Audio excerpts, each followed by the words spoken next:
17th April. ಇಂದು ಯೇಸು ನಿಮ್ಮನ್ನು ನೋಡಿ ಹೇಳುವ ಮಾತು ಏನೆಂದರೆ ಪ್ರಾರ್ಥನೆ.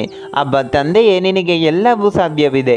ಈ ಪಾತ್ರೆಯನ್ನು ನನ್ನಿಂದ ದೂರ ಮಾಡು, ಆದರೆ ನನ್ನ ಇಚ್ಛೆಯಂತೆ ಆಗದೆ ನಿನ್ನ ಇಚ್ಛೆಯಂತೆ ಆಗಲಿ ಎಂದು ಪ್ರಾರ್ಥಿಸಿದರು ಎಂದು ಮಾರ್ಕನು ಬರೆದ ಸುವಾರ್ತೆ 14ನೇ ಅಧ್ಯಾಯ 36ನೇ ವಚನದಲ್ಲಿ ಹೇಳಲಾಗಿದೆ.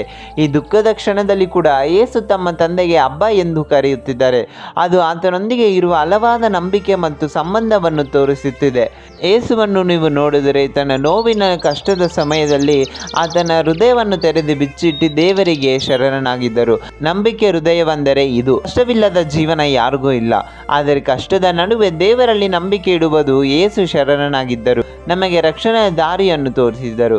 ನಾಳೆ ಅವರು ಕಷ್ಟಪಡುವುದನ್ನು ಕಂಡು ಇವತ್ತು ದೇವರಿಗೆ ಪ್ರಾರ್ಥನೆ ಮಾಡಿ ಹೇಳಿದರು. ಅದೇ ರೀತಿಯೇ ನಿಮ್ಮ ಕಷ್ಟವನ್ನು ದೇವರಿಗೆ ಹೇಳಿರಿ, ಅವರು ನೋಡ್ಕೊತಾರೆ. ಬೈ ವರ್ಸ್ with Jabaraj. Have a lovely day.